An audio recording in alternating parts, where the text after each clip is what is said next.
alaikum wa rahmatullahi wa barakatuh. How's everyone doing? Alhamdulillah, good, all good. Good. You new faces. Assalamu alaikum, Brother Remus. How are you, brother? Brother Remus became Muslim in Ramadan. Yes, good to see you, alhamdulillah. Brother Alif has got registration forms that he's coming around with, so if you weren't here last week, you just fill one in. And we also gave out this book last week, The Brief Illustrated Guide to Understanding Islam. So if you haven't got one of those, please grab one as well. And I've also got some prayer kits to give out in a minute, inshallah. How's everyone doing since last week? Doing okay? Very good. Alhamdulillah. Good. So, assalamu alaikum wa rahmatullahi wa barakatuh. Peace be upon you all. Inshallah, we'll get started. We've got quite a lot to cover tonight, so I'm going to go at a reasonable pace. But does anybody remember the class rules that we went through last week? A couple of rules. There's only a couple. Not too shy. Something doesn't make sense. That's it. Thank you, Sarah. If I say something that doesn't make sense, you're going to put your hand up and say, wait a minute, hang on, I don't understand. Don't let me get away with it. I might do that on purpose just to see if you're awake. So if I say something that doesn't make sense, you're going to put your hand up and say something, inshallah. So let's quickly summarize what we did last week. Who remembers what we talked about last week? Ready, set, go. The watch. Sorry? The watch. The watch. Yes, that's right. Did anyone find my watch? No. So what did we talk about last week about a watch? If someone's designed it, if there's a watch, someone has designed it, someone created it. That's it. So we gave the example of if you're an alien that's come to Earth, and you've never been to Earth before, and you found a wristwatch on the ground, you picked it up, you looked at it, you examined it, you would never come to the conclusion that all the pieces of that watch came together randomly to form that watch. You would notice that there's a design, there's a symmetry, some things are round, some things are straight, all the pieces intricately fit together, and it probably has some kind of function that it does. Yes? What else did we talk about last week? Very good, 10 points. So point leader, 10 points in number one place. What else did we talk about last week? If there were, the question of if there were many gods or one God. Yes? And how if there were many gods that all go separate ways, and there'll always be kind of arguments, or it will never be like in a symphony kind of thing. That's right. So we talked about we said that we looked at the universe as a whole, we looked at the solar system and the Earth and the ozone layer and the Van Allen belts and different animals and things, and we said there must be some intelligent design going on, but is it one design or is it many? And we said that Allah subhanahu wa ta'ala answers this question in the Quran. He said if there were multiple creators, each one of them would go their separate way with their own creations that they made and their own rules and their own way of doing things, and there wouldn't be any conflict. But there is only one creator. Very good. 10 points, 10 points. You guys are even. Anything else?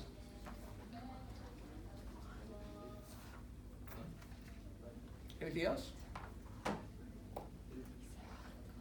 Come on, squeeze those brains. They say that when you learn something new, it's not hearing it that makes you learn it, it's when you have to recall it. When you recall it, that's what cements the knowledge in your brain, apparently. The alien, the watch, the solar system, is there one God or many gods? What else?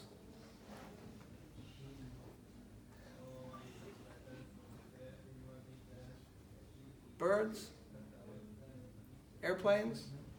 Submarines? Whales? We talked about the design of all these different things. Bees. Bees, yes, we talked about bees and the beehives, and why is it a hexagon in the beehives? Very good.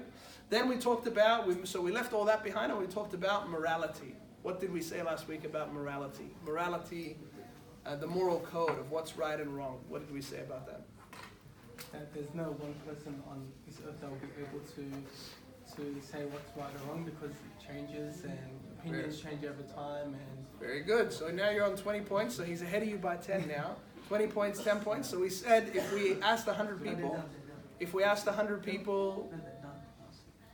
100 different questions about all kinds of moral decisions, about abortion, about capital punishment, about homosexuality, about any 100 contentious things, and you asked 100 random people in the street, you would get 100 different sets of answers. You probably wouldn't get two answers being the same.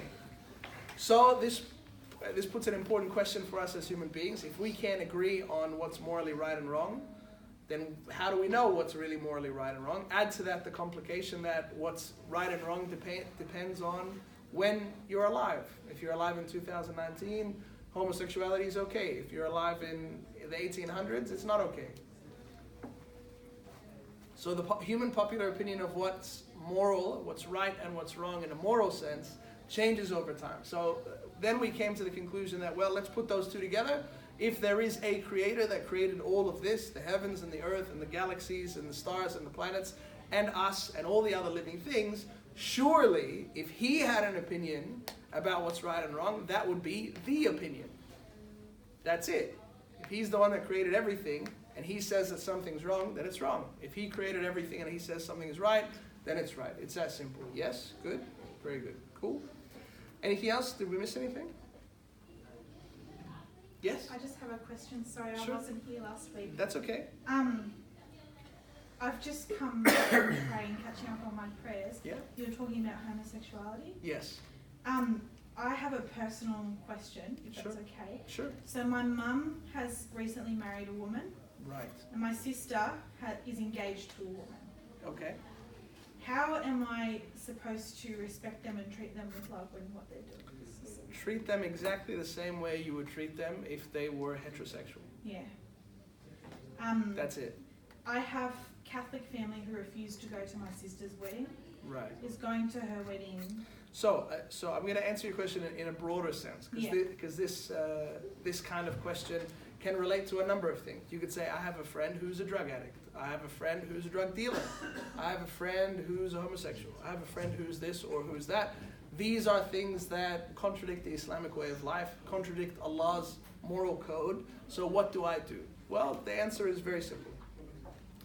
We as Muslims, we live in Australia. In Australia, lots of people do lots of things that are considered forbidden for us as Muslims, yes. Lots of Australian people drink alcohol, yes. Lots of people do drugs, lots of people have relations outside of marriage, and there's a lot of homosexuality as well. So, should we be angry with these people, or mistreat these people, or not talk to these people, or what do we do? The answer is, go Remus. Remus knows.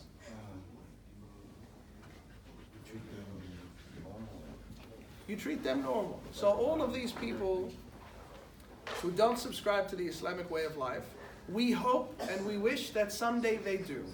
Right? Isn't that our attitude as Muslims? Or do we say that Islam is just for us and you can't have it? It's for everyone. Islam is for everyone. So if other people who are not Muslim choose to live in a way that's a not Islamic way, which makes sense because they don't believe our beliefs, our job is to give dawah to these people. So what does dawah mean? The Arabic word dawah means invitation. So we should be inviting these people to Islam. It doesn't mean that we agree with what they're doing. I have friends that have almost killed themselves with alcohol. I don't agree with what they're doing. I think what they're doing is really bad for them and really bad for the society that we live in because it can harm other people as well. But the solution is not for me to shun them. The solution is for me to give them an invitation to come closer to Islam. And that might be something that's appropriate for me to do, and that might be something that's inappropriate for me to do. For example, I'm not going to go into a gay nightclub and tell myself that I'm there to invite all these people to Islam while I'm grooving along. So you've got to be realistic with yourself. However, if I have a workmate who happens to be a homosexual, and I've had, over the years, I've had people that I've worked with that are homosexuals, I treat them the same as any other human being. I try to treat them in an Islamic way with kindness, generosity, compassion, understanding, and I invite them to Islam. I invite, come for a mosque tour when one's available. Come to Introduction to Islam and find out what it's about. And it's up to Allah subhanahu wa ta'ala to guide that person to Islam and to open their heart to the truth or not. And even so, someone might become a Muslim and they don't start practicing everything about Islam instantaneously. This is normal. So someone might be someone who drinks alcohol often, for example, and they become Muslim. Maybe they try really hard, but they can't stop drinking alcohol all of a sudden. It might take them a month or 3 or 6 or whatever it is, but they're doing their best. It's better for them to be a Muslim who says, Ashhadu an la ilaha illallah, Ashhadu anna Muhammad Rasulullah, and be on the journey to improving themselves as a Muslim. That's better for them than for me to say to them, no, you can't be Muslim until you give up alcohol, and then they might never become Muslim. It might seem too hard. So, the way Allah subhanahu wa ta'ala revealed the Quran, He didn't send the whole book in one go. He didn't send all these do's and don'ts in one go. It was a gradual process. even specifically since we're talking about alcohol, it was after the first verses of Quran were revealed, Muslims were allowed to drink alcohol. Muslims were getting completely drunk.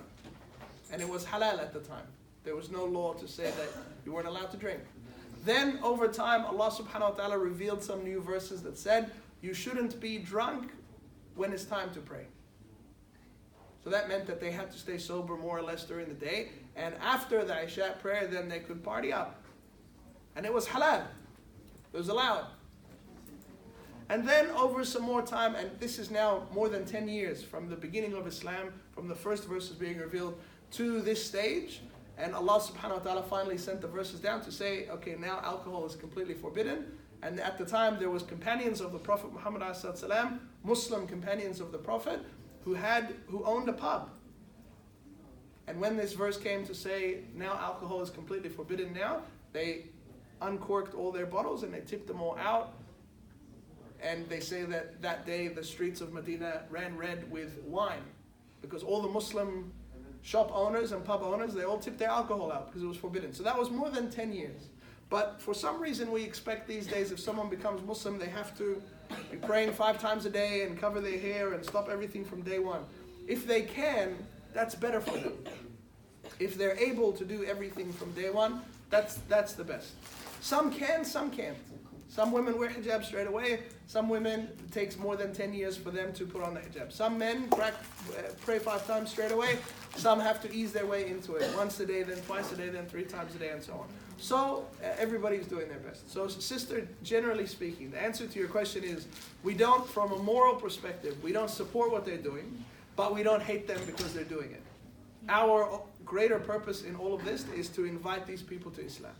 Slowly, slowly, bit by bit. This is what I've heard from many Muslims, but when I was Catholic, I had priests telling me that I shouldn't associate with my mother or my sister anymore, and I should cut them off and treat them with disrespect, and I thought that was wrong, so I cut it off. Yeah, well, so, I mean, your heart is telling you the right thing to do, right? I mean, even if you were a Christian, if someone is not living according to Christian beliefs, is it smarter to shun those people, or is it smarter to invite those people to see a better way? So that's what we do. Now, at the same time, I want to add a little asterisk because some of you might be new Muslims. Don't put yourself in an environment where everyone is doing something haram. Don't tell yourself, and Shaitan will come to you with this trick, and it's an old trick. Oh, all my friends are going clubbing. I'll go with them so I can invite them to Islam. No, you're not going to invite them to Islam at the nightclub. You're not. You're just not. Oh, if there's a rave, let's go to the rave and maybe I can slip them a pamphlet about Islam. You're not going to slip them any pamphlet at a rave, okay? Be smart. Be smart.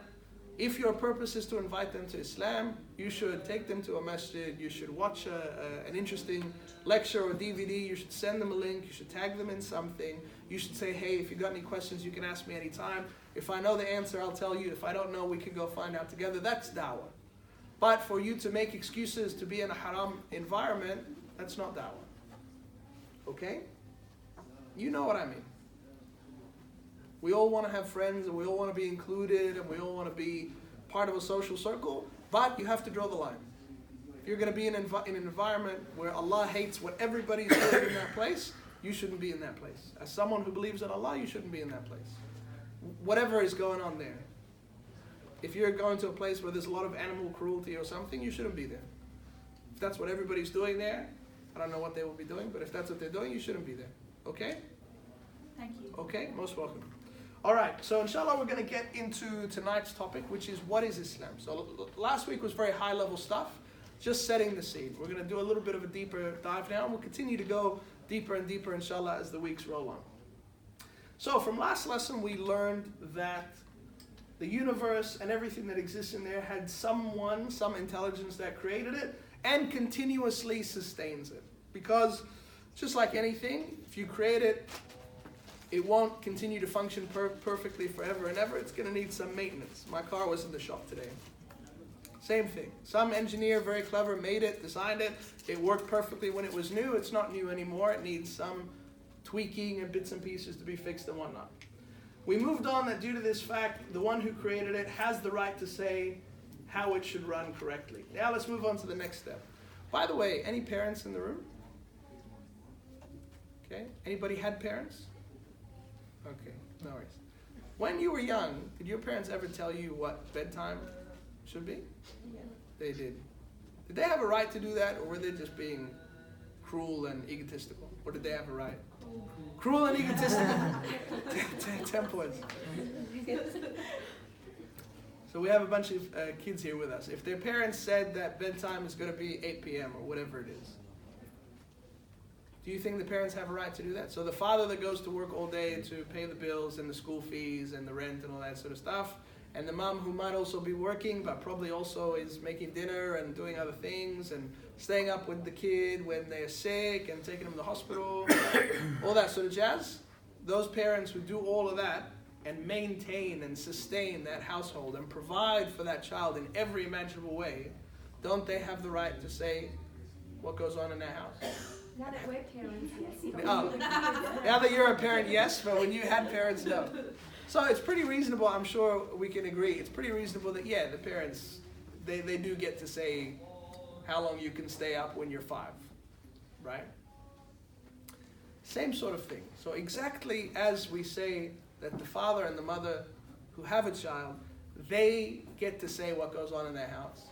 Allah subhanahu wa ta'ala, who created this universe, He gets to say what goes on and what's right and wrong in the universe. And if we respect our parents, we should say, we should not give them a hard time by those decisions. And if we respect our Creator, we should also comply with those decisions. So the definition of the word Islam, let's talk about this, comes from the Arabic root istislam, which means to surrender or to submit. What does it mean to submit or to surrender or to obey? What does surrender have to do with religion in the first place? We're talking about religion. Why are we talking now about the word surrender or submit? Well, when you submit to someone or when you surrender to someone, it means you're giving the other person control over you. If you're in a battle situation and you just wave the white flag, you say, oh, I surrender. Then if the other person says, okay, I want you to come over here, you'll say, yep. Say, I want you to sit down, and say, yep. I want you to not move, no problem. So you, by surrendering, you're saying, okay, you're in charge. Yes? Good. So that's what surrender means. So being a Muslim, which means one who has submitted, one who has decided to submit, means I'm okay with God telling me what to do. Just as we said the parents have every right to say what goes on in the house, a Muslim is someone that says, yes, I agree that it's fair and reasonable that God can tell me what to do, and I should say yes to whatever God tells me to do. That's a Muslim. So being a Muslim has nothing to do with being an Arab, has nothing to do with any race, has nothing to do with any language. It has to do with this simple attitude that I acknowledge that God exists, which is the same as saying La ilaha illallah. I acknowledge that God is one, and I submit that I will do whatever God wants me to do. There are some people, and I've met one of these people. I met this girl who, I was speaking to her and I was doing some dawah, and I said, so why don't you believe in God? She said, no, what do you mean? I absolutely believe in God. I thought to myself, okay, we're home free. This girl's going to become a Muslim. She's almost there. But she finished the sentence and she said, I absolutely believe in God, but how dare He tell me what to do? So I took a few steps away from this person in case she got struck by lightning or something. But may Allah subhanahu wa ta'ala guide her. But this is the attitude some people have. So some people don't acknowledge that God exists at all. They want to be convinced that He exists. We're all convinced that He exists. But there are some people that know He exists but don't want to be told what to do. May Allah subhanahu wa ta'ala guide all of us, inshallah. So a Muslim is one who submits to Allah subhanahu wa ta'ala, worships Allah subhanahu wa ta'ala, and obeys Allah subhanahu wa ta'ala. In other words, what Allah subhanahu wa ta'ala says to do, this person does, and what Allah subhanahu wa ta'ala says not to do, this person doesn't do.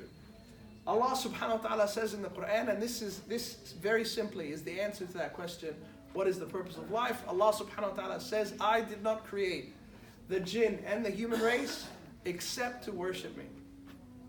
That's the only reason that Allah subhanahu wa ta'ala created us and this whole other creation called the jinn.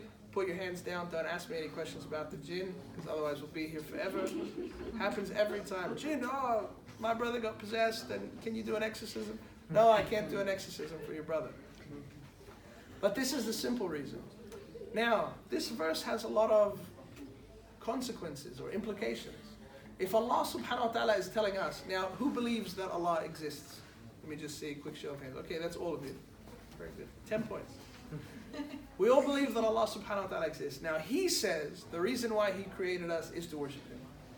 You just got to ask yourself real quick. You don't have to tell me the answer, but you got to ask yourself, what percentage of your 24 hours in a day, what percentage of that 24 hours are you fulfilling your purpose? Am I fulfilling my purpose, which is to worship Allah subhanahu wa ta'ala? How much of your day is made up of the worship of Allah subhanahu wa ta'ala when He says that that's the entire reason why He created you?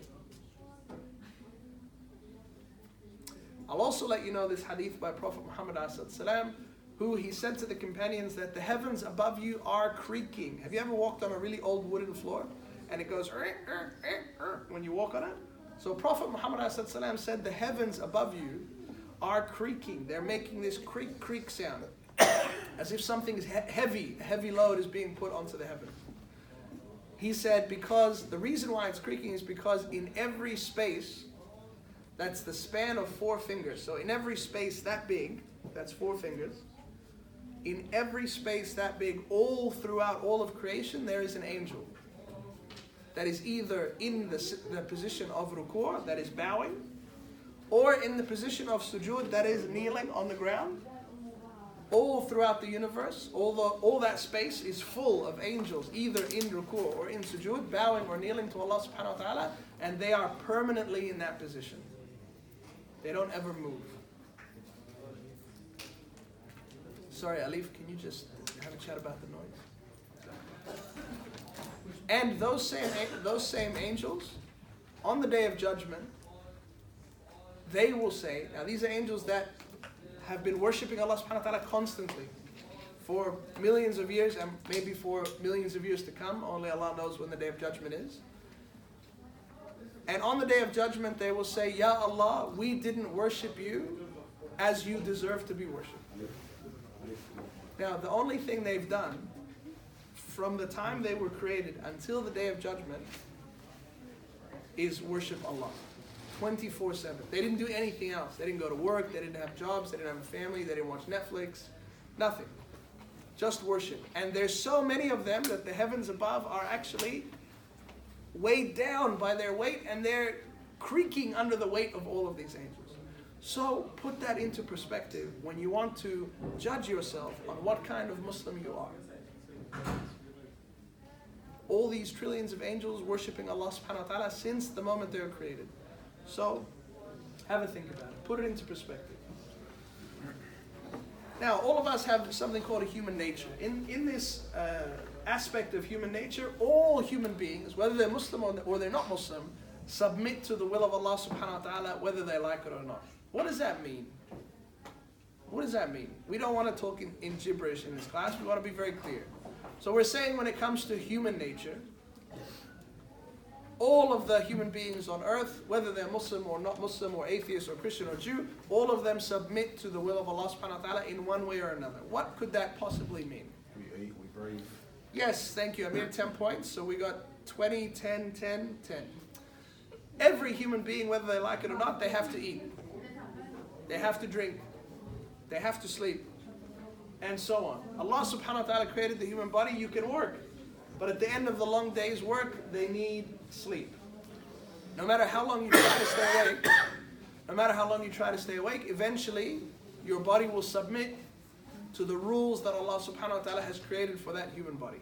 You can only go for so long without eating, and you have to eat. You can only go so long without drinking, you have to drink. So all of these living things submit to the programming of Allah subhanahu wa ta'ala. Out of all living things, Allah subhanahu wa ta'ala has only created 2 species that have the choice to obey or disobey His commands. So Allah subhanahu wa ta'ala has created lots of things that have no choice when it comes to obeying Allah subhanahu wa ta'ala. For example, trees, animals, insects, fish. All of them are born with a particular programming that Allah subhanahu wa ta'ala has put in there, and they have no choice. You never see a fish swimming along and stop and think, well, do I really want to be a fish? And I don't know how this prawn diet is affecting my cholesterol. And you know, no fish is born a male and decides to be a female. You know, these things don't happen. So all of these things are born with this programming from Allah subhanahu wa ta'ala, and they have to follow that programming 100% of the time. If Allah subhanahu wa ta'ala has programmed an animal to be a vegetarian, it's not going to decide to go and eat meat, and vice versa.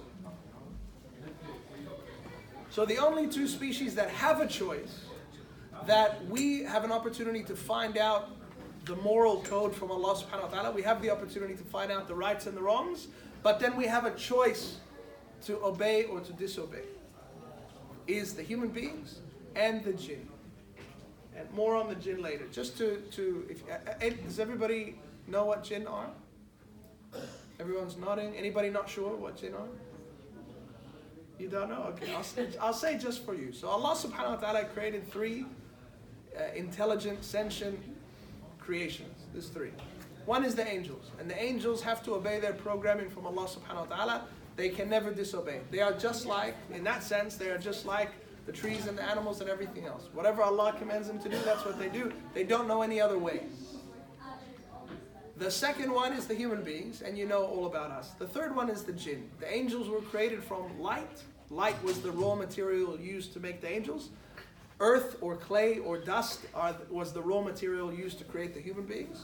And fire, or you could say plasma, because Allah subhanahu wa ta'ala says a flameless fire, which can be the physical state of plasma, not plasma in your blood, but plasma, the chemical state, just like you have liquid, gas, and solid, there's also a plasma. And that's the raw material that was used to make the jinn. Okay? And we're the only two that have a choice in, do we obey or disobey Allah? Which means we are the only two species that contains Muslims and non-Muslims. So there are Muslim jinn and there are non-Muslim jinn. And there are Muslim human beings and there are non-Muslim human beings. But everything else, every animal, every planet, every mountain, every angel, everything in existence, whether it's animate or inanimate, whether it's living or not, even a rock, is a Muslim. Because each and every single one of them submits completely to the will and programming of Allah subhanahu wa ta'ala. A rock doesn't know how to do anything else except be a rock. A mountain doesn't know how to do anything else except be a mountain. Mountains don't just decide to be ballerinas. Doesn't happen. Okay? So Allah subhanahu wa ta'ala has given this ability to mankind. So we as human beings, we can be responsible for our own choices. One of the attributes of Allah subhanahu wa ta'ala is that He's all-knowing. He knows everything there is to know. So He knows which human beings and which jinn are going to go to heaven, and which human beings and which jinn are going to go to the other place, Jahannam or hellfire. So if Allah subhanahu wa ta'ala knows who's going where, why would He put us through this whole experience called life if He already knows where you're going to end up? So everyone in this room is going to end up in heaven or hell. Inshallah, we all go to heaven. Inshallah. But if He already knows, why are we going through this? If He already knows what the outcome is going to be. Who thinks they know? Who has a theory? Because the outcome can change. But He knows what the final outcome is going to be. He's all-knowing. He's not going to be surprised. He's not going to think Ahmed was going to Jannah and he ends up going to Jahannam. So He already knows. Even if the outcome is going to change through the course of my life, He knows what the final outcome is going to be. But it was a good try. Wouldn't be free just to throw you straight in hell. Wouldn't that just be easier? If Allah subhanahu wa ta'ala knows all these people are going to hell and all these people are going to heaven, why didn't He just create us and put some people in heaven and put some people in hell and be done? Yes. Because He's going to test us. Yes, that's true. He is going to test us. Some are going to pass, some are going to fail, but He already knows the outcome.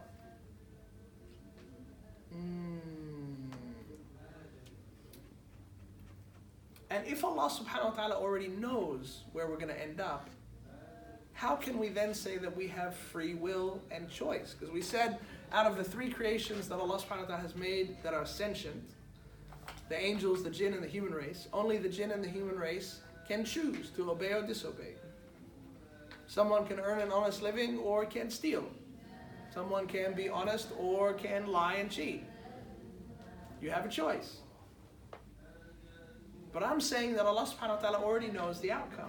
So does that mean you still have a choice? Yes. Yes. Yes, it does. It absolutely does. Do you want to tell us why? Because you're responsible to think where you can go. Very good. So I'm going to give you another 10 points. Yeah? So you're even with brother over here. So one of you guys are going to get the maximum points for tonight. Let's see what it says. So Allah subhanahu wa ta'ala, He knows where everyone is going to go. But at the same time, He's telling you that you have a choice to obey or to disobey. So how can we accommodate both those two pieces of information without any conflict? Well, I'll give you an example. Allah subhanahu wa ta'ala is all-knowing. He knows everything there is about us, right? I have a daughter who's about 10 years old. I guarantee you, if she was here in this room and I put a chocolate bar here, this example worked really well when she was like 5, but she's 10 now, so it doesn't work so well. So let's pretend she's still 5. If I had a chocolate bar here, and I said to her, Amina, I'm going to leave this chocolate bar here and I'm going to go outside for 10 minutes. I don't want you to eat this chocolate bar. Now, alhamdulillah, if you do eat the chocolate bar, you're going to get a timeout for 10 minutes. You're going to stand in the corner. But if you don't eat the chocolate bar, when I come back, I'll give you this chocolate bar and I'll give you another chocolate bar as a reward. Okay? And then I could leave the room. Now, when Amina was 5, I guarantee you she would eat the chocolate bar. Guaranteed. Guaranteed. Now, did I give her a free choice? Yes. Did I? Yes, I did. Did I offer a reward if she obeys and a punishment if she disobeys? Yes. Yes, I did. But my knowledge of my daughter is so thorough and complete that I absolutely know that she's going to eat the chocolate bar. When she was 5. Now that she's 10, she'll wait. So she's better now. So it's not that I forced her to eat the chocolate bar. It's not that I forced her to not eat the chocolate bar. I didn't force her to do anything. I set a framework where I told her what the rules were. I told her what the reward was. I told her what the punishment was. And I gave her the free choice.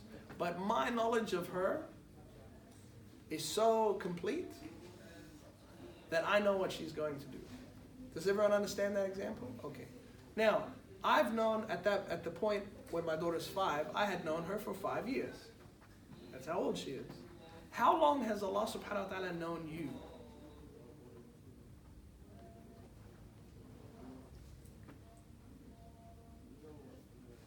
I remember that Allah subhanahu wa ta'ala Yes. knew your name 50,000 years before you were conceived. So, good answer. Allah subhanahu wa ta'ala commanded the pen to write everything that would ever happen 50,000 years before the earth was created.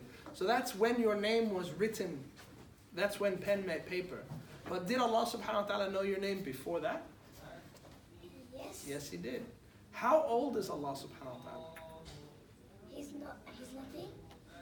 He doesn't have an age because He's infinite. He lives forever. So you're on 30 points now, so she's ahead of you now.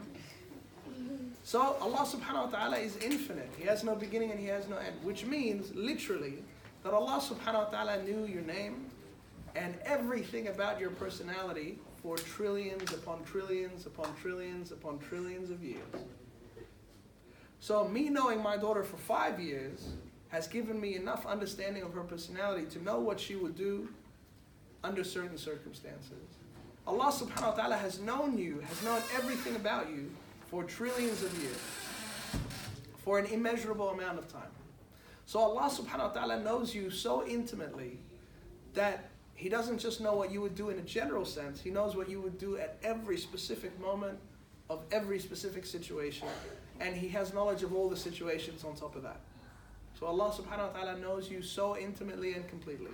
Allah subhanahu wa ta'ala says in the Quran that He's closer to you than your jugular vein. Now your jugular vein is inside your body. It's in here. So Allah subhanahu wa ta'ala is closer to you than the insides of your own body. That's how well He knows you. So Allah subhanahu wa ta'ala knows exactly what you're going to say, do, think, and feel, but He doesn't force you to do those things. He leaves it up to you. But He knows what you're going to do. So knowing what you're going to do is different than forcing you to do something. Cool? Very good. The system of life given to us by Allah subhanahu wa ta'ala is called Islam, and it has guidelines on everything, including everything on this list. So Islam is different to some other religions that exist in the world in that it's not a general set of principles. Islam is anything but general. Islam is very specific. So Islam doesn't just say, be nice to people. Full stop. And you have to figure out for yourself what be nice to people means. Islam has all the specifics of what does it actually mean to be nice to people.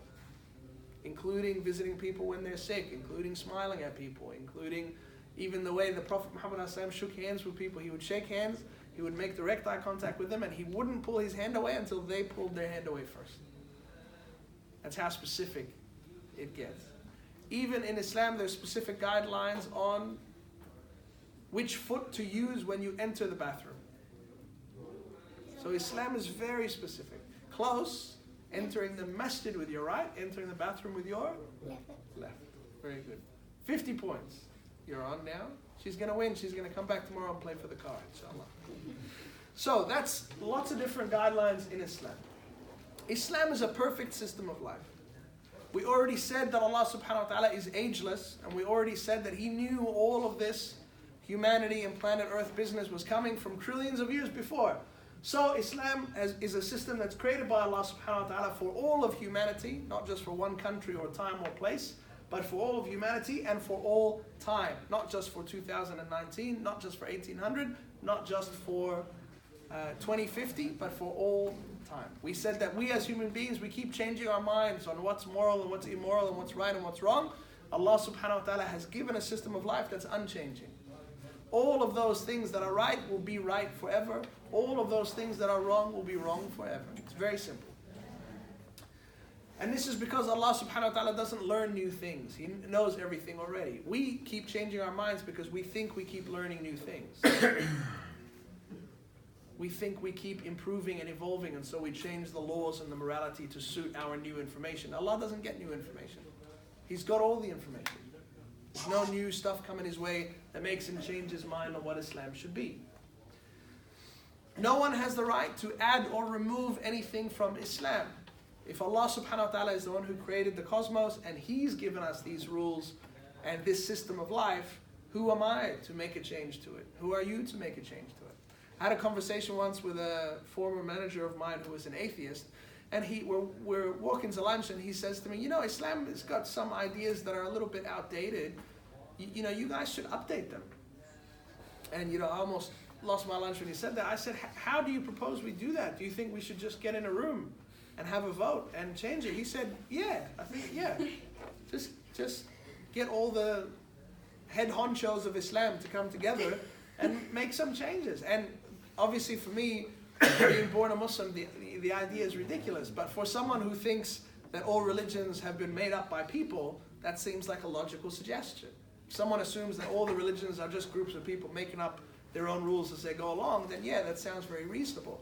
But for us Muslims, everything we know has come from above. Everything we know has come from Allah subhanahu wa ta'ala. So who has the right to change it? Nobody. Prophet Muhammad he said that the reward of deeds depends on the intention behind those deeds, and every person will get what they intended. What does that mean? Done? Like salah or wudu. Yes, you can make the intention to do those things and do them, and you get the hasanat. Is that what you mean?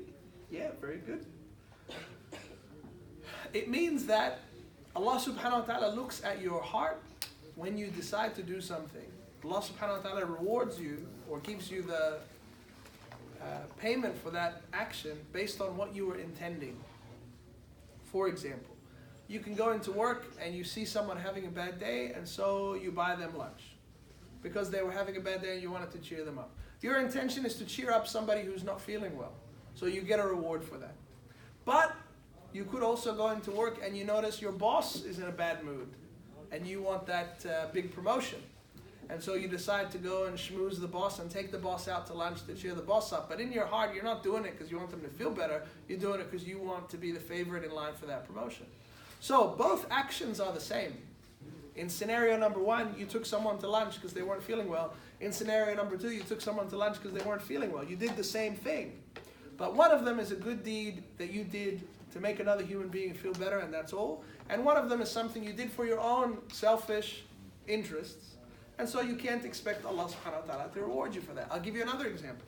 You see someone broken down on the side of the road, trying to change a flat tire. The first person you see on the side of the road trying to change a flat tire is an obese, 55-year-old man. And so you stop and say, can I give you a hand? And you help them change the tire and you drive off. You did that because you saw someone who needed help and you helped them. That's good. The second person you see broken down is a skinny 20-something-year-old in a bikini. And all the men will immediately stop and say, hey, I can help you change that tire. Same action. Saw someone broken down, you helped them change the tire. You saw someone broken down, you helped them change the tire. One of them is a good deed that you did to help another human being. Another one for some other reasons. I'm sure you understand. So the action can be the same. But the result with Allah subhanahu wa ta'ala can be completely different. Understand? Last example. Doctor in an emergency room, there's been an earthquake. The emergency room is flat out non-stop. Doctor working 24 hours straight without stopping because the patients keep coming in. The doctor is so tired and fatigued, he gave a patient the wrong needle and the patient died. Outside in the street, there's a person with mental problems, and they see someone who they didn't like the way they were looking at them, and so they stabbed them and killed them. Both actions pretty much the same. Stabbed with a needle, injected with a substance that killed them, slashed with a knife and died. The actions are the same.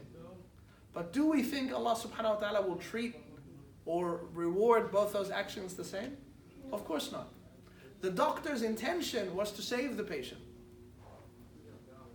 But being so tired and unaware, they did the wrong thing by accident, but their intention was to help. That doctor will be rewarded as if they saved that patient, even though they killed that patient through a mistake.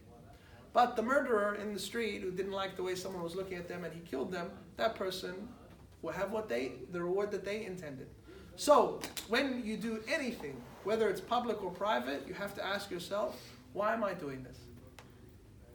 Am I doing this because people expect it of me? Am I doing this because people are looking at me? Am I doing this because I want people to like me or respect me or to think I'm religious or to think I'm a good person or to think I'm knowledgeable? Or am I doing what I'm doing because I want Allah subhanahu wa ta'ala to be happy with me? And this is a real fine war that you're going to have to fight with shaitan for your whole life. It's a constant battle to fix and change your intention. And the intention can be changed. The intention can be changed. Someone you don't like invites you to their house for dinner, and you feel obligated to go, so you accept the invitation. As you're driving there, you think, you know what? I really don't have to go if I don't want to. But Prophet Muhammad ﷺ, he did say that if another Muslim invites you to their house, you should go if you're able to go. You should accept people's invitations. If someone invites you, you should go.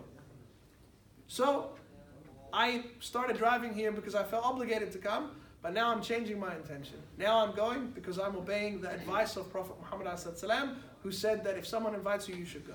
And in that instant, you can change it because the intention is within your control. Even if it starts out bad, you can fix it. Sometimes it starts out good. I want to go and volunteer at this Islamic event because I want the event to be successful. They're raising money for an orphanage. I'm going to go and volunteer to help. But when you get there, everyone is shaking your hand and thanking you for being a volunteer and working so hard, and you start to get some pride. You start to get some, oh, yeah, yes, I am a volunteer. Yes, I do care about the orphans very much. Yes. So you start to get these feelings creeping in that that's not the reason why you did it in the first place. You have to push them out. You have to say, no, I didn't come here for people to praise me. I came here because I want these orphans to have somewhere to live, and realign that intention again. So you have to work on your intention before the action, during the action, and after the action. And you can fix it. Just in a split second. In 5 seconds, in 10 seconds, you can fix it. You can change it. If you're worried that people are going to praise you for doing something, do that same thing in private. So you are removing the opportunity for shaitan to come and corrupt your intention. Okay? Cool? As a Muslim, you're going to learn some new terminology. How are we going for time? What's time, Amir? 25 past. 25 past. Okay. 10 points in. We might not get through this deck tonight, but we'll do our best, inshallah. You're going to learn some new terminology, some Arabic words. It's important that you try to use them. For example, try to say salah or salat instead of prayer. Not salad, salat. That will help you pick up the language quickly. Now, someone asked me one day. Took the guy a few minutes, but Someone asked me once, someone said, hang on, Brother Ahmed, you told us that this religion is for all people for all time. Why is it important for us to learn these Arabic words? You told us that this religion is not just for the Arabs. In fact, the Arabs are only about 20% of the world's Muslims today. So why do we have to learn Arabic language? That's a very good question. Yes, tell me. Because the words of the Quran are Arabic. Yes, another 10 points, bro. She's crushing you. She's crushing you, mashallah. How old are you? 8. 8, mashallah. She's the best student that we've got, mashallah, tabarakallah. So the answer is this. Number one, the Quran, the words of Allah subhanahu wa ta'ala are all in Arabic. And this is not a coincidence. Some people have said in the past, this is a coincidence because this was the language that Muhammad spoke, peace be upon him, and so it had to be Arabic. No, Allah subhanahu wa ta'ala says that He sent this Quran as a Qur'anan Arabiyyan. He specifically sent it to be an Arabic Quran. So there is some wisdom in the Quran, the words of Allah coming to us in Arabic. That's number one. Number two, even if you don't learn the whole Arabic language, that's okay. It's no problem. But just as a chemist needs to understand the terms of chemistry, a doctor needs to understand the terms of medicine, a Muslim needs to understand the terms of Islam. So, pardon me. So even if you don't learn the whole language, there are some terms that you should be familiar with them and familiar with their meaning, inshallah. do we know what the wisdom is? Do they know what the wisdom is? I don't. Pardon me. So the Quran is a living miracle, and it has many stories as a way of teaching us and guiding us. And it shows us a lot of scientific things that have only recently been discovered in the last 100 years or so. Last week we handed out this book, The Brief Illustrated Guide to Understanding Islam. It's got a lot of the scientific miracles of the Quran in there. So if you haven't got one, you can grab one on your way out. They're free. And the content of the Quran hasn't changed since the first time it was revealed 1440 years ago. So all the information contained in there, which you'll see about embryology, about astronomy, about the Big Bang, about all of this stuff, it's all been in there for 1,440 years and came to us on the lips of a man who was an illiterate person living in the middle of the desert in the Arabian Peninsula. So there is no way that an illiterate person, before there was even such a thing as a university, living in the middle of a desert, couldn't search for stuff on Google, could come up with this information and have it be so scientifically accurate. It's impossible. And this is one of the many miracles of the Quran. Allah subhanahu wa ta'ala sent some prophets and messengers in the past that had miracles that you could see. Right? You know the story of Prophet Musa parting of the Red Sea? Everyone who was there at the time, they saw that the Red Sea opened up and they walked through it. They could look on either side as they walk through. That's a visual miracle. That's something that they could see. Everyone who came after that generation couldn't see that miracle, correct?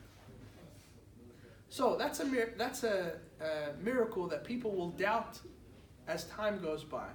50 years after that, people will start to doubt, did it really happen? And then people say, no, my father was there. My father saw it. It definitely happened. What about 100 years after? What about 500 years after? What about 1,000 years after? Will people still believe it in the same way? The Quran is a different kind of miracle. It's not one that you experience by looking at it. It's one you experience by thinking about it. So when you see the information in this book, and this book is only just a snippet, but when you see the information in this book, your mind has to come to a conclusion of how could this information get in there? How did this book that hasn't been changed for 1440 years, how did it contain such accurate scientific information? You have to have a plausible explanation of how and why that could be the case. Maybe you think Prophet Muhammad was a time traveler. He had a time machine, so he knew all this stuff, and then he went back in time and he put it all in a book. Hey, if that's what you believe, that's what you believe. But you have to believe something. It's unexplainable how this information got in there. I believe that this information got in there because God, the Creator who knows everything, told this illiterate man, Muhammad ﷺ, these words, and he wrote them down, not knowing that 1,000 years later or 1,400 years later we would discover all this stuff and uncover what it really means. But that's, to me, that's the most plausible explanation. If you have a different explanation, you have to have an explanation that satisfies your mind. And this is a good da'wah tool, by the way, if you're speaking to people who aren't Muslim about Islam. You could say, here's the information in this brief illustrated guide. This book has been unchanged for 1,400 years. How did this man know this stuff? There was no ultrasound. There was no internet. There was no universities. There was no stethoscopes. There was no nothing.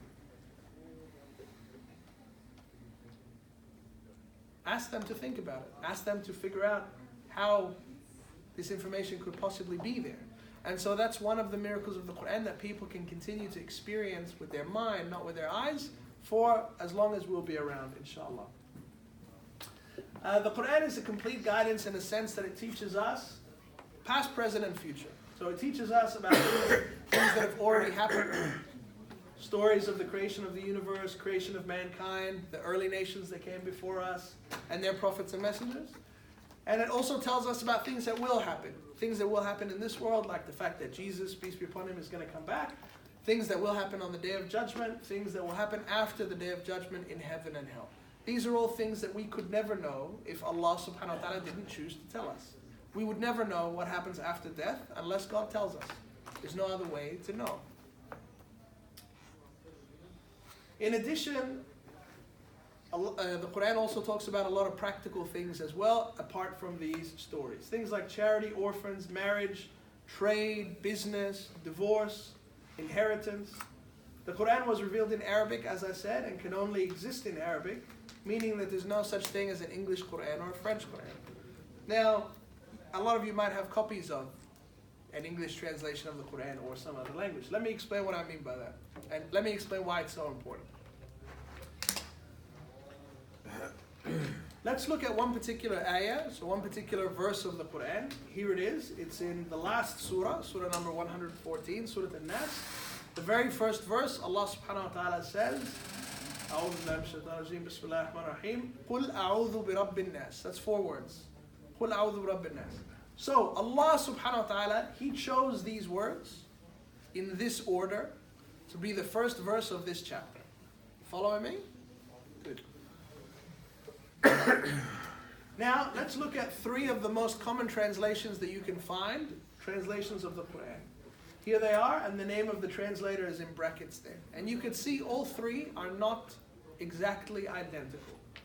Someone translated as, I seek refuge in the sustainer of men. Someone said, say, I seek refuge with the Lord and cherisher of mankind. And the last one said, say, I seek refuge in the Lord of mankind. Now, they're all hitting the same vein, right? They all mean approximately the same thing. But they're not identical. So which one of these is correct? Or let me ask the question a different way. Which one of these is God's words? Yes. And the last one? Good guess. The answer is none of them. None of these 3 are the words that Allah subhanahu wa ta'ala chose. The next verse is an even more clear example. It's only 2 words. Allah subhanahu wa ta'ala says, Malikin Nas. 2 words, Malikin Nas. Here are the same 3 translators with their 3 interpretations of what that means. Someone said the king of mankind. Someone said the king or ruler of mankind. Someone said the sovereign of men. Again, they're all in the same vein. They're not talking about completely different things. They're all very close. But Allah subhanahu wa ta'ala didn't say this or this or this. Allah subhanahu wa ta'ala said that. So the only one we can point to and say, this is the word of Allah, is the top one. And the other 3 are This is Piqtal's or Ali's or Asad's interpretation of or translation of what God meant to say. Bear in mind that there's hundreds of translations in the English alone, and there's hundreds more in the other language of the world. So, the word of Allah subhanahu wa ta'ala exactly as He meant it, with the exact words He chose, in the exact order that He chose them, are only in the Arabic language. Any translation is only the translator's personal interpretation of the Quran and not the Quran itself. So it's an English translation of the Quran. It's not the English Quran. Or it's not the Quran. Okay? Comprende? Yes? Very good. Not only is the Quran a linguistic masterpiece, even non-Muslim Arabs will agree that the Quran is by far the greatest literary work that's ever written in the Arabic language. It's also a miracle in other ways. The people that recite it don't get tired of it. For example, when we pray 5 times a day, we recite Surah Al-Fatiha 17 times a day. 17 times a day. But you've never heard someone, or I've never heard someone say, oh my God, I'm so sick of Surah Al-Fatiha. If I hear Surah Al-Fatiha one more time, I'm going to lose it. Is this your daughter? Yeah. She was the best student in here today, mashallah, and she got a lot of questions right. Yeah, thank you. Yeah, mashallah. What's her name? My name is Sarah. Her name? Yes, Sarah and Jude. Sarah. Very nice to have you, Sarah and Jude. Jude. Very nice to have you, girls. Yes. You can have one, it's free. Say thank you for. Yes. They can have a book, it's free. Yeah, thank you very no much. worries. Yes. But if you hear a Justin Bieber song like too many times, like you want to kill yourself, right? But for all your life, you're reciting Surah Al-Fatiha 17 times a day, every day. You never get tired of it.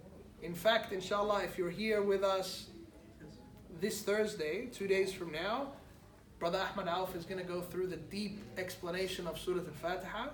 And I guarantee, if you haven't heard the tafsir of it already, it will change your life. It will change every single prayer you have for the rest of your life, inshallah. And it's going to be covered in 2 classes, not just one. Yeah, so this Thursday and next Thursday, inshallah. Another miracle of the Quran is that it consists of 114 surahs, or 114 chapters. Some are hundreds of pages long, some are only 2 or 3 lines. All of those chapters, called surahs, are split into ayat, which is the plural of ayah. Ayah is one verse, ayat is multiple verses. And Allah subhanahu wa ta'ala has said in Surah Al-Qamar, the chapter of the moon, He said, and we have made the Quran easy to remember. Now when Allah subhanahu wa ta'ala says easy to remember, He doesn't mean the same thing as you and me. Allah subhanahu wa ta'ala has a different meaning to those words. There are literally millions of Muslims all over the world that have memorized the entire Quran from cover to cover. It's more than 600 pages memorized cover to cover. This is a miracle in itself. But even more miraculous than that is that a lot of these people don't speak Arabic. Now, I just want us to appreciate the seriousness of this. If I gave you 600 pages of French, or 600 pages of Chinese, or 600 pages of Russian, and you had to memorize it word for word, I dare say that will be an impossible task. Does anyone here think they could memorize 600 odd pages in a different language that they don't understand? Millions of these people have memorized the Quran and they don't understand it. I was walking through University of South Australia once, had a guy from Pakistan sitting reading the Quran. And and I know he's from Pakistan, so they don't speak Arabic. So I said, oh, you can read the Quran, that's very good. He said, actually, yes, I can read it, but I don't need to read it because I've memorized it. I'm just brushing up. I said, oh, that's very impressive, mashallah. He goes, well, maybe you can teach me. I said, I can't teach you. I haven't memorized Quran. You got to teach me. He said, no, I've memorized it, but I don't understand it. And it just blew my mind that someone could memorize. It's more than 600. It's like 600, and depending on the print, it's over 600 pages in a foreign language that you've memorized every word. That's just incredible to me. Have you guys seen that movie with Denzel Washington, Book of Eli? Yeah. It's not a bad movie, like a post-apocalyptic sort of movie. The whole big end of movie twist in that movie is that Denzel Washington has memorized the whole Bible. And that's like the big impressive thing. And I got to the end of the movie and I was like, that's not impressive. We got 7-year-old kids that have memorized the whole Quran off by heart. It's not such a big deal. Okay, but I like Denzel. He's good. The sunnah, the word sunnah literally means the way. So you've probably heard this word thrown around. It's sunnah to do this, it's sunnah to do that. What it means is the way. When we say the sunnah, we mean that's the way of Prophet Muhammad sallallahu alaihi wasallam. It's something he used to do, and so we should try to do it. It consists of his sayings, his actions, and his descriptions. The people that follow the sunnah of Prophet Muhammad ﷺ are referred to as Sunni Muslims. That's where the word comes from. Now, Sunni Muslims are over 90% of the world's Muslims. We generally don't call ourselves Sunni Muslims. We just call ourselves Muslims. But because there are other groups there, the distinction has to exist of what's the difference between us and them. So, when you say Sunni Muslims, that means mainstream Islam. Within the remaining 10% of Muslims, there are some smaller groups. Some of them have deviated in their understanding of Islam, and some have the correct core beliefs but have deviated in some other issues. And among that 10%, there's dozens in there, but the biggest one among the 10% is the Shia Muslims. And I believe there's only one country that they're a majority, which is Iran. So Iran is kind of the hub of Shia Islam, and there are some pockets in India, Pakistan, or whatever, Afghanistan. But there's no other country besides Iran that Shia Muslims are a majority. Everywhere else in the world, Sunni Muslims are a majority. Of course, we should obey all the commands of Allah subhanahu wa ta'ala, but we should also obey the orders of Prophet Muhammad sallallahu alaihi wasallam. How are we going for time, guys? It's 8:40, is it? Okay, good. We won't be too much longer, inshallah. See how many slides we got. We should also obey all the commands of Prophet Muhammad ﷺ, not just Allah subhanahu wa ta'ala. Allah subhanahu wa ta'ala says in Surah An-Nisa, the chapter of the women, O you who believe, that's us, O you who believe, obey Allah and obey the Messenger and those charged with authority among you. If you differ in anything amongst yourselves, refer it to Allah and His Messenger if you truly believe in Allah and the last day. That is best and most suitable for final determination. So it's pretty clear. Allah subhanahu wa ta'ala says, obey Allah and obey the Messenger. Prophet Muhammad ﷺ was not a courier, was not a delivery boy. Prophet Muhammad ﷺ was the greatest human being who ever lived. So Allah subhanahu wa ta'ala gave him the mission to deliver this message to us, knowing that he is the best candidate to show us how to put it into practice. He didn't just come as a random person to deliver the book to us and then leave, and he's not a significant or important person. That's completely untrue. And there is a small movement in the world today that says we don't need the Sunnah, we don't need Prophet Muhammad ﷺ, we have the Quran and that's enough. This is a completely wrong understanding of Islam. Again in Surah Al-Ahzab, Allah subhanahu wa ta'ala says, it is not for a believer, again that's us, whether they're a man or a woman, that when Allah and His Messenger have decided upon a matter, that they should have an option in their decision. And whoever disobeys Allah and His Messenger has indeed strayed into plain error. So, we said before that a Muslim is someone who what? Submits. Thank you, Melissa. Someone who submits is someone who's a Muslim. So Allah subhanahu wa ta'ala is teaching us a little bit of good manners here, a little bit of etiquette when it comes to how we treat Him.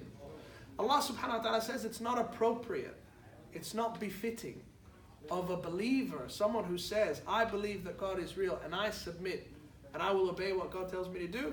It's not appropriate then for that person who's made that life choice that when Allah and His Messenger have decided on something, that they should feel that they have an option in their decision. So if Allah subhanahu wa ta'ala tells me don't eat ham, I shouldn't sit and think, well, do I really want to eat ham, and how much do I like ham, and what's the price of ham, and what are some good ham recipes, and do I really want to obey this or not? That's not the right attitude. That's not submission. And if I'm saying that I'm a Muslim, I'm someone who submits to the will of Allah subhanahu wa ta'ala, that's the opposite of what I'm doing. If I know that God has said don't eat ham, I should submit to that and not still feel like I have a choice in the matter, because I've already chosen to submit. Okay? So Allah subhanahu wa ta'ala makes the distinction as well that this applies equally to both men and women. And if you differ, when they've decreed the matter, and whoever disobeys Allah and His Messenger has strayed into plain error. How can we say that we believe that God exists and we believe we should obey Him, but then we decide to disobey Him? It's a contradiction. It doesn't make sense. How can you say, yes, I believe Allah exists. I absolutely know that He's real. I do want to go to heaven. I do want Him to be pleased with me. I do want to obey everything He says, but I really, really like to do such and such, which is haram. Doesn't quite fit. So none of us is perfect, but we should endeavor to improve all the time. We should endeavor to get better and better as time goes by. This means that when Prophet Muhammad ﷺ orders us to do something or orders us to avoid something, we must obey him, as he has been put in that position of authority by Allah subhanahu wa ta'ala himself. There are some aspects of the sunnah that are optional. So there are some things that Prophet Muhammad ﷺ did that are optional, that you don't have to do them. But we can't say that everything contained in the sunnah is optional. So there's a little diagram to help you understand it. The Quran is full of compulsory things. The sunnah, the way of Prophet Muhammad ﷺ, is full of compulsory things and also some optional things. Okay? The optional things, if you do them, you get more reward, but you don't have to do them. Okay? Here are some new terms for you. Halal is a term used to refer to anything lawful or permissible. Anything that you're allowed to do is halal. Eating carrots is halal, so long as you didn't steal them. Haram is the opposite, referring to anything that's forbidden in Islam. For example, it's haram to steal. What is good for us has been made halal by Allah, and what is bad for us has been made haram by Allah. It's pretty straightforward. All the things you would automatically assume to be good things, honesty, being compassionate, being kind, being generous, being selfless, all of these things are halal. All of the things you would associate with bad things, or all the things that you would say are bad for the individual or bad for the society, crime, dishonesty, stealing, cheating, lying, cruelty, selfishness, fraud, all of these things are haram. So Allah subhanahu wa ta'ala is not creating random stuff that just has nothing to do with our way of thinking and saying this is halal, this is haram. Allah subhanahu wa ta'ala is not like saying it's haram to hit a giraffe with a spoon. None of you are going to hit a giraffe with a spoon ever, probably in your life, right? So Allah subhanahu wa ta'ala is telling you that all the things that you already know are good, they're good. And all the things you already know are bad, are bad. It fits in with even an atheist walked in here and we gave him a list of things: stealing, lying, cheating, feeding the poor, giving to the homeless. And we said you have to classify all these things as good or bad. I guarantee 99% will put them exactly as what Islam says. Pretty straightforward. Much of the things that are halal and haram already fit into your universal values. And there are some examples that I've already gone through. With regards to halal and haram, on some issues, Allah subhanahu wa ta'ala has given us a reason why something is halal or haram. But on some other issues, He hasn't given any reason.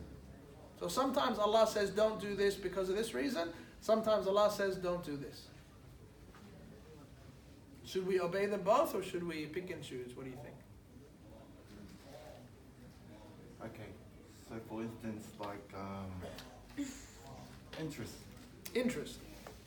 We were just talking about interest last week. You know how they say zero interest on Yes. finance? Yes. Is that So if you can get something without paying any interest, so if someone's selling you something and you can pay them in installments, that's halal. But when you buy something on interest-free at JB Hi-Fi or at a car yard, there's a contract that you sign, and that contract says that if you miss a payment, you have to pay interest. So it's better to not be part of any agreement where you're agreeing to pay interest under any circumstances, because you're signing on that dotted line saying, I agree to pay interest if I miss a payment. But what is allowed is if you have someone you know that can lend you the money, interest-free. Say you want to buy something for $1,000. You have a mate that says, hey, I'll give you the $1,000, just give me $100 a week for 10 weeks. That's no problem. Cool? When it comes to interest-free, there are some Islamic financial institutions that do interest-free in a completely halal way. And you can find out more about those, or I can talk to you after class. So you can get a halal home loan and things like that. So there's halal services available, but you should be very careful not to sign anything that says, I agree to pay interest under these circumstances. Cool. Where are we up to? Okay, on your journey to understanding the way of life of Islam that Allah has created for you, you may learn of a rule before you understand why that rule exists. So someone might tell you you're not allowed to eat bacon, but you don't know why you're not allowed to eat bacon. It's important to obey Allah subhanahu wa ta'ala first, and if you want to, still seek clarification as to the reason. But remember what I said before, sometimes we're given a reason, sometimes we're not. Sometimes your parents say, don't eat too many sweets, you get a tummy ache. Sometimes they just say, don't eat too many sweets. They're right in both cases. They're looking out for you in both cases. But one of them they've given a reason, and one of them they haven't. If something is haram, if something's forbidden by Allah, then to protect the Muslims from that haram, generally all the avenues that lead to that haram are also haram. This is a way of protecting Muslims from accidentally falling into haram or getting into a situation where haram becomes unavoidable. For example, it's not allowed for a man and a woman who are not married. So let's say two people who want to get married in the future but they're not married yet, they're not allowed to be in private together. This is called khalwa. So they're not allowed to be in a room with the door closed. They could be sitting in the family home, in the living room with people coming and going. They can do that. They can sit somewhere where there's people around, but they're not allowed to be in private. Okay? As we mentioned previously, the things that are halal or haram are only decided by Allah subhanahu wa ta'ala, only in cases where the Quran and the Sunnah doesn't specifically mention an issue. For example, we've got something relatively new, which is cryptocurrency. A lot of Muslims are asking, is it halal, is it haram, can I buy some, can I not buy some? So this is something that's new, something that didn't exist 1400 years ago. And there's no reference to cryptocurrency anywhere in the Quran or the Sunnah. So what do? We don't just make up the rules. The people that have studied Islam for their whole lives and they have a very deep understanding of the Quran and the Sunnah, they try to extrapolate a ruling on that new issue based on what they already know from things that are similar. So they might say, for example, and this is just an example, it's off the top of my head, they might say that cryptocurrency in a lot of ways is like buying and selling shares, which is buying and selling a percentage of ownership of a business, and so let's take these rules and let's apply them here, and so on and so forth. So even in these cases where the Quran and the Sunnah don't explicitly mention something, we don't just make up a rule that makes us feel good. We go to these people who have studied the texts for a long time, and they can find the most similar situation in the Quran and the Sunnah and create rules based on that. Is it halal though? I actually don't know.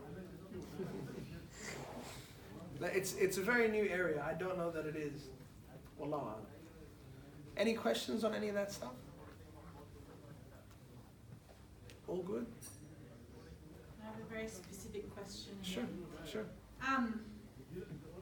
So as a revert, Yeah. Allah subhanahu wa ta'ala says that everything that you have done in past, you are reborn. Yes. Is that correct? Correct. So if you have something that is haram that you did before you reverted but carries on into your Muslim life, how does that, like say you have a home loan that is not halal and you revert, you've signed the contract, you still need to... Yep, so there's ways around that. So you can refinance your home loan and move to a halal home loan provider as part of that specific example. Or if, let's say there was no halal home loan provider, it's better for you in that case to sell your house. So we need to think about something. It's a really good question, sister. We need to think about something. We are, especially the reverts, we're sort of used to thinking in such a way about financial benefit or worldly benefit all the time. What's the higher paying job? What's the smart time to buy a house? Should I get an investment property? And all of these decisions are really based around accumulating more material wealth. Yes? But as Muslims, our goal is not to accumulate the most amount of material wealth. There's nothing wrong with having material wealth. It's not haram to have material wealth. You can be rich. There's nothing wrong with that. But our purpose of existing here on this earth is not to accumulate material wealth. What was the purpose that we mentioned earlier tonight, at the beginning of the night? To worship Allah. Thank you. Allah subhanahu wa ta'ala says that He has created the jinn and the human race only to worship Him. So our priority is to worship Allah subhanahu wa ta'ala, and that we know that if we do a good job, inshallah, and Allah subhanahu wa ta'ala has mercy on us, we can go to paradise and live in paradise forever.